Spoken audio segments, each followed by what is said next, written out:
আসসালামু আলাইকুম। ক্লাস 8 এর সুপ্রিয় শিক্ষার্থীবৃন্দ, আশা করছি তোমরা প্রত্যেকে ভীষণ ভালো আছো এবং আনন্দে আছো। লার্নিং উইথ এ প্রিয়ার আজকের আয়োজনে তোমাদের সবাইকে স্বাগত জানাচ্ছি। আমরা আজকে আলোচনা করছি তোমাদের ইউনিট 5 এর লেসন 1 এর পার্ট সি থেকে, এবং আমাদের পেজ নাম্বার হচ্ছে 47। এর আগের ভিডিওতে আমি এই লেসনের পার্ট বি এর যে টেক্সটটা সেটা বিস্তারিত আলোচনা করেছি, এবং আজকের যে টাস্ক সেগুলো কমপ্লিট করার জন্য তোমাকে প্রথমে পার্ট বিটা খুব ভালোভাবে বুঝতে হবে, কারণ সেখান থেকে তোমাকে আজকের কোশ্চেনগুলো আনসার করতে হবে।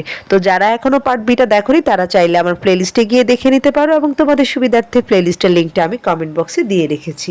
তো চলো আজকের আলোচনা শুরু করি।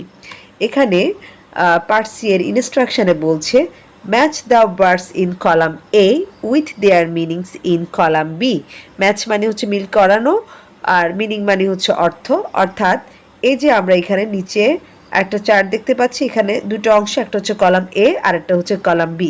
কলাম এতে কিছু শব্দ দেওয়া আছে এবং এই শব্দগুলোর অর্থ দেওয়া আছে কলাম বিতে।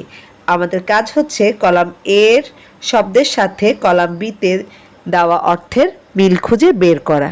এখানকার প্রথম শব্দটা হচ্ছে নাইটিঙ্গেল, যেটা বাংলা আমরা বলি হচ্ছে বুলবুল বা পাপিয়া পাখি, এবং এটা মিলবে হচ্ছে ডি এর সাথে। কেমন, আমি একটু তোমাদের সুবিধার্থে পাশে দিয়ে লিখে দিচ্ছি। অর্থাৎ এ নাম্বার যাবে হচ্ছে আমার ডি এর সাথে।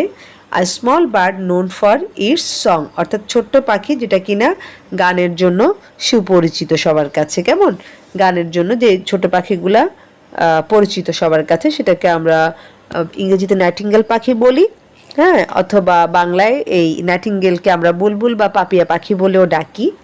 তারপর রয়েছে সিস্কিন। সিস্কিন মানে হচ্ছে একটা ছোট্ট পাখি যেটা গায়ের রং গাঢ় সবুজ এবং হলুদের মধ্যে, এবং এটাও এক ধরনের গায়ক পাখি, এবং এটা মিলবে হচ্ছে জি এর সাথে। কেমন, অর্থাৎ এই যে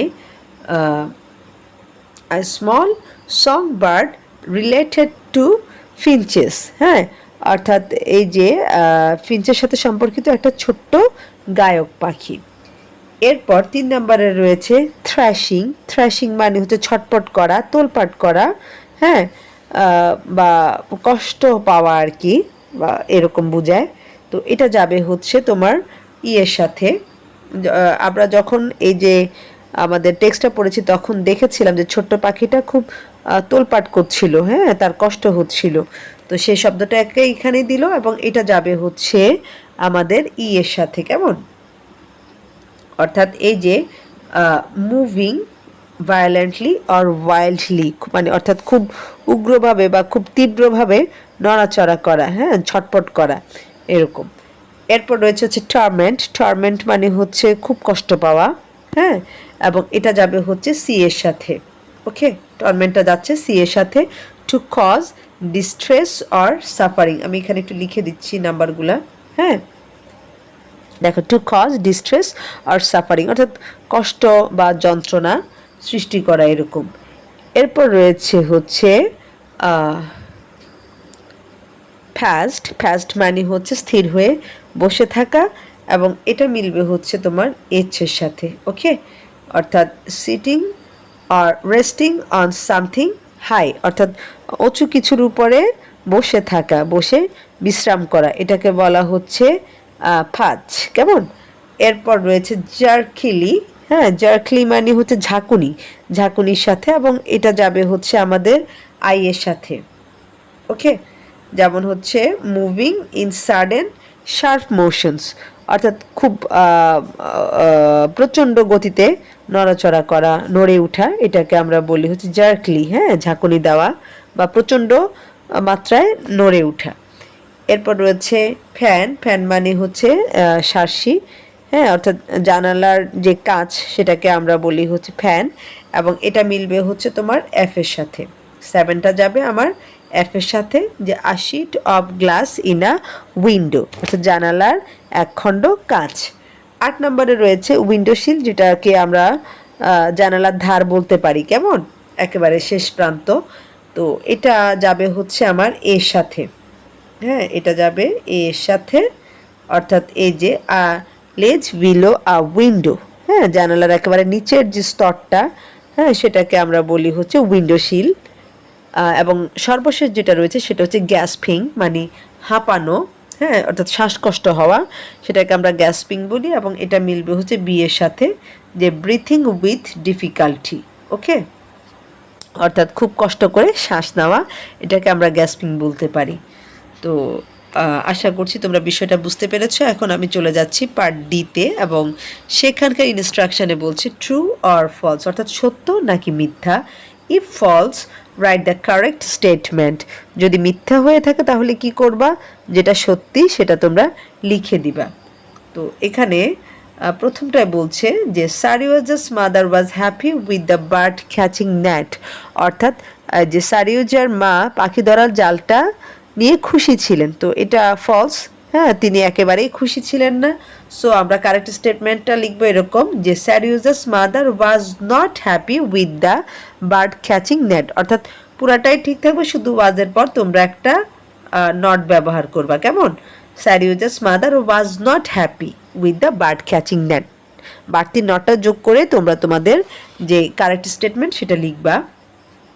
এরপর বিতে বলছে সারিওজা কট আ সিস্কিন ইউজিং দ্য নেট, অর্থাৎ সারিওজা সিস্কিনটাকে ধরেছে একটা জাল ব্যবহার করে, বা একটা জাল ব্যবহার করে সারিওজা সিস্কিনটাকে ধরেছিল। হ্যাঁ, এটা তো অবশ্যই ট্রু। তো সো এটাতে তোমরা ট্রু লিখবা। এরপর সিতে বলছে Seryozha forgot to feed the bird on the second day, অর্থাৎ দ্বিতীয় দিন সারিওজা পাখিটাকে খাবার দিতে ভুলে গিয়েছিল।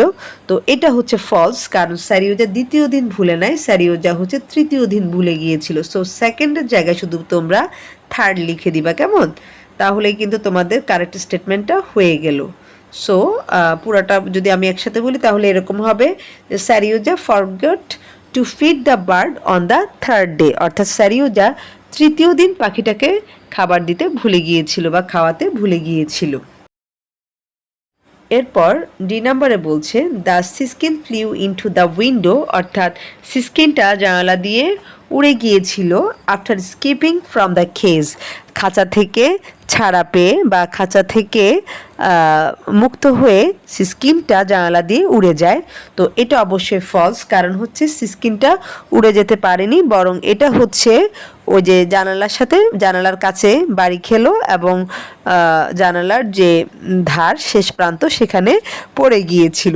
সো আমরা এভাবে রাইট অ্যান্সারটা লিখবো, যে after skipping from the cage the siskin hit the window pane and fell to the window seal.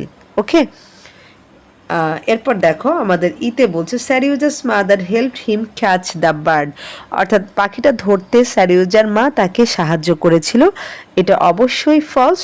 হ্যাঁ, আমরা লিখবো হচ্ছে Seryozha's mother didn't help him catch the bird, অর্থাৎ এই যে এখানে হেল্পের পরিবর্তে তোমরা লিখবা হচ্ছে ডিড নট হেল্প। হ্যাঁ, ডিড নট হেল্প। তো পুরোটা যদি একসাথে করি তাহলে এরকম হবে, যে Seryozha's mother did not help him catch the bird. এবং সর্বশেষ যেটা সেটাতে বলছে যে Seryozha never tried to catch another bird after the siskin had died, অর্থাৎ সিস্কিনটা মারা যাওয়ার পর সারিওজা আর কখনো কোনো পাখি ধরার চেষ্টা করেনি, এবং এটা হচ্ছে ট্রু।